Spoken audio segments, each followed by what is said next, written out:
When the James Webb Space Telescope, JWST, began full operations, astronomers expected extraordinary results. The telescope's unprecedented infrared sensitivity and resolution were designed to peer farther back in time than any instrument before it, revealing the earliest epochs of galaxy formation. What few expected, however, was that its observations would challenge some of the most established assumptions in modern cosmology. The discoveries from Webb's first deep-field surveys have raised difficult questions about how quickly the universe was able to organize itself after the Big Bang. According to the standard cosmological model, galaxies take billions of years to form and evolve into large, mature systems like the Milky Way.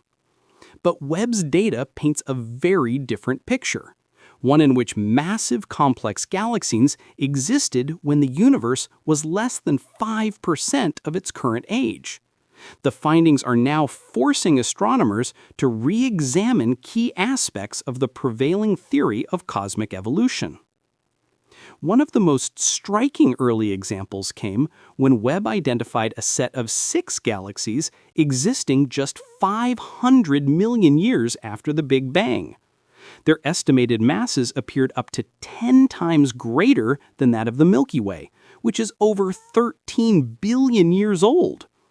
In the standard framework of cosmic structure formation, such systems should not exist at this stage. The presence of these massive galaxies implies that either stars formed far more rapidly than expected in the early universe, or that the models describing the distribution of matter and the rate of galaxy assembly are incomplete. The object that has drawn the most attention so far is known as GZ9P3, a galaxy that may represent one of the oldest and most developed cosmic structures ever seen. It lies at a redshift of 9.3, meaning its light has taken about 13.2 billion years to reach us. We are observing it as it appeared just 510 million years after the Big Bang, roughly when the first galaxies were beginning to take shape out of primordial hydrogen and helium. The Hubble Space Telescope first recorded GZ9P3 as a faint point of light, too indistinct to classify. When Webb turned its instruments toward it, that unassuming speck was revealed to be an enormous, mature galaxy, rich in stars and complexity. It immediately became a subject of detailed study because, by all accounts, such a galaxy should not yet have existed. Spectroscopic analysis of GZ9P3 revealed several unexpected features. The galaxy contains billions of stars, and its morphology indicates that it may be the result of an early galactic merger. 2 dense regions of light within this system suggest 2 nuclei, implying that 2 smaller galaxies had already collided and merged into a larger one. Galactic mergers are understood to be one of the key drivers of galaxy growth. But for such an event to have occurred so early, within 500 million years of the universe's origin, means that the first generation of galaxies must have formed, interacted, and evolved with astonishing speed. Even more revealing was the chemical composition of GZ9P3 stars. Webb's spectroscopic instruments detected the presence of heavy elements such as silicon, carbon, and iron. These elements are not primordial. They are forged in the cores of massive stars and dispersed through supernova explosions. The detection of these metals in a galaxy this ancient means that several generations of stars must have already lived and died by this time. The early universe, it appears, was enriched with complex elements far more rapidly than standard models allow. The researchers studying GZ9P3 also found that its stellar population was dominated by young, bright stars, but it contained a surprising fraction of older stars as well. This indicates that star formation in the galaxy must have begun extremely early, perhaps as soon as 200 million years after the Big Bang. The data suggest that galaxies reached chemical maturity much sooner than expected, producing metals that contributed to the formation of subsequent generations of stars. This finding poses a challenge to current cosmological simulations, which predict that early galaxies should be relatively small, irregular, and metal-poor. The existence of a massive, chemically enriched system like GZ9P3 so soon after the Big Bang implies that our understanding of star formation efficiency and galactic growth is incomplete. It may require new models to explain how such systems could assemble so quickly in the dense, turbulent environment of the young universe. The implications extend beyond one galaxy. Webb's growing catalog of ancient, massive galaxies has deepened what cosmologists refer to as the crisis in cosmology. This crisis began several years ago when different methods of measuring the universe's expansion rate, a quantity known as the Hubble constant, produced incompatible results. One approach, which analyzes the cosmic microwave background, CMB, suggests an expansion rate of about 67 kilometers per second per megaparsec.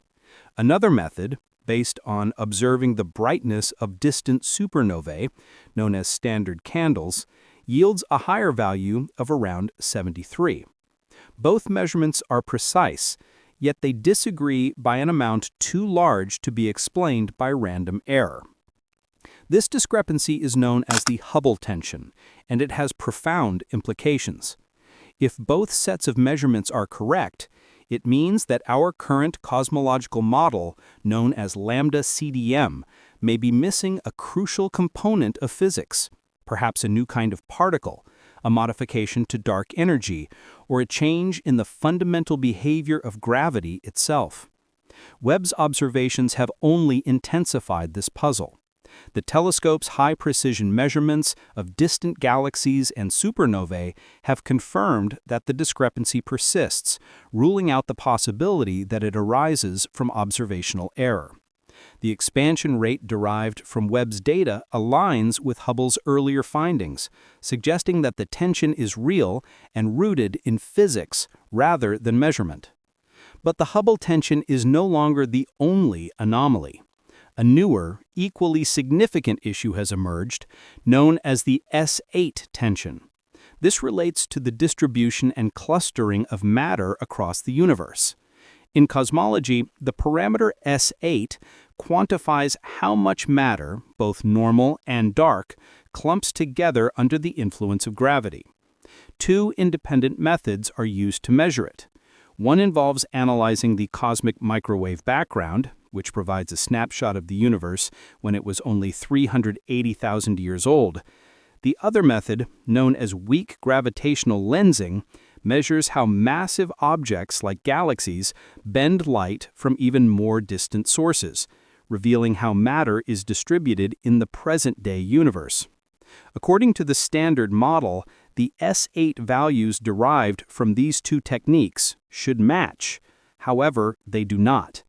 The lensing measurements indicate that matter is less clumpy than predicted by models based on the CMB. In other words, galaxies and large-scale structures appear to be more evenly distributed than they should be. The reason for this discrepancy remains unknown. It might suggest that something about the growth of cosmic structures, how gravity and dark matter interact over time, is not properly understood. To address this, researchers have turned to large-scale cosmological simulations. Among the most ambitious of these is the Flamingo project, short for Full Hydro Large-Scale Structure Simulations with all-sky mapping for the interpretation of next-generation observations. Conducted at Durham University in the United Kingdom, Flamingo used one of the world's most powerful supercomputers, the IRC Cosma 8 system, running on more than 30,000 processors. The project consumed over 50 million computing hours to simulate the formation and evolution of the universe with unprecedented detail. Previous simulations had focused primarily on dark matter, which makes up about 85% of the universe's total mass. While dark matter governs the large-scale gravitational framework, it interacts only weakly with light and ordinary matter. Flamingo's innovation was to incorporate baryonic or normal matter into the calculations, the gas, dust, and stars that form visible galaxies. This inclusion allowed the simulation to model physical processes such as supernova explosions, stellar winds, and the influence of supermassive black holes, all of which can affect the distribution of matter. Despite its sophistication, Flamingo produced results that deepened the mystery rather than resolving it. The simulations successfully reproduced many observed features of the universe, including the formation of galaxies resembling the Milky Way and Andromeda. However, they still predicted that matter should be about 5 to 7% more clustered than what astronomers actually observe. This mismatch mirrors the S8 tension seen in real data and suggests that even with detailed physics included, the standard cosmological model may be incomplete. The discrepancy has led some theorists to propose more radical possibilities. Perhaps dark matter behaves differently than assumed, interacting weakly with itself or decaying over time. Others suggest that dark energy, the mysterious force driving cosmic acceleration, may not be constant, but could evolve in strength. There are even proposals that the laws of gravity themselves might differ from Einstein's general relativity on cosmic scales. Webb's direct observations continue to complicate the picture. The telescope's ability to observe faint, distant galaxies in exquisite detail has provided independent confirmation that the Hubble tension is not an observational artifact. Measurements of Type Ia supernova using Webb's instruments have verified that their intrinsic brightness, and thus their distance, agrees with earlier findings from Hubble, strengthening the conclusion that the universe's expansion rate truly differs from the one inferred from the early universe. These growing inconsistencies have prompted a period of reflection within cosmology. While the standard model, which incorporates dark matter, dark energy, and general relativity, has been extraordinarily successful in explaining a wide range of observations, from the CMB to galaxy clustering, it now appears to be reaching its limits. The model beautifully describes how galaxies should evolve, yet the universe it predicts is slightly too dense and too clumpy compared to what we see. For many scientists, these tensions are not signs of failure but of progress. Throughout history, moments of discrepancy between theory and observation have often led to breakthroughs, from the discovery of Neptune to the development of quantum mechanics. As physicist Michio Kaku observed, "I spent my life developing a theory of the universe, and now that theory is being questioned. I welcome that. That's how science moves forward." The possibility that new physics may lie behind these anomalies has energized the field. Some models propose that dark matter may not be a single type of particle, but a combination of several, with different properties at different scales. Others hypothesize that the speed of cosmic expansion has varied more dramatically over time than previously believed. Still others consider that the universe may have undergone phases of rapid star formation triggered by unknown mechanisms in the first few 100 million years. Whatever the explanation, Webb's discoveries have irrevocably changed the landscape of cosmology. The detection of galaxies like GZ9P3 suggests that the first structures emerged and matured at a rate no one anticipated. The presence of metals and organized structures so soon after the Big Bang challenges the timeline of cosmic evolution that has been built over decades of theory and observation.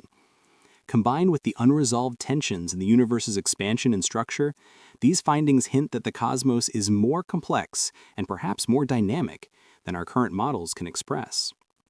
In the coming years, Webb will continue to push deeper into the cosmic past, examining galaxies formed just a few 100 million years after the universe began. Each new observation extends the cosmic timeline, capturing the earliest phases of star formation and the birth of the first heavy elements. These studies will be complemented by upcoming missions such as the European Space Agency's Euclid telescope and NASA's Nancy Grace Roman Space Telescope, which together will map vast regions of the sky to measure how dark matter and dark energy have shaped cosmic structure over billions of years.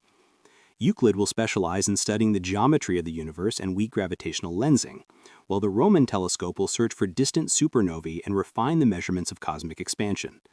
Together, these observatories will provide a more comprehensive and precise picture of how galaxies emerged, merged, and evolved into the intricate web of structure we see today. Scientists hope that this next generation of data will either reconcile the current cosmological tensions or reveal entirely new physical principles that reshape our understanding of the universe. For now, the situation remains one of productive uncertainty. The cosmos appears less straightforward than the elegant equations of the Standard Model suggest. Galaxies that should not exist are shining brightly at the edge of time. The expansion rate of the universe does not match its earliest echoes, and the distribution of matter fails to align perfectly with gravitational predictions. Yet, each discovery deepens the mystery while bringing us closer to a fuller picture of reality, one that may eventually redefine the very laws that describe the origin and evolution of everything we see. The James Webb Space Telescope was built to look back in time, but in doing so, it has forced humanity to look forward, toward new ideas, new physics, and new ways of understanding our place in a universe that is proving far stranger than we ever imagined. Its images remind us that science is not a collection of finished truths, but an evolving process, one that thrives on questions that refuse to be easily answered. There may not yet be consensus on what Webb's discoveries mean, but one conclusion is becoming clear. The early universe was far more active, structured, and chemically mature than anyone expected. Every observation from this remarkable telescope expands the boundary of what we know and challenges the comfort of what we thought we understood. The deeper we look into the cosmos, the more it seems to look back, inviting us to reconsider everything we thought we knew about the beginning of time.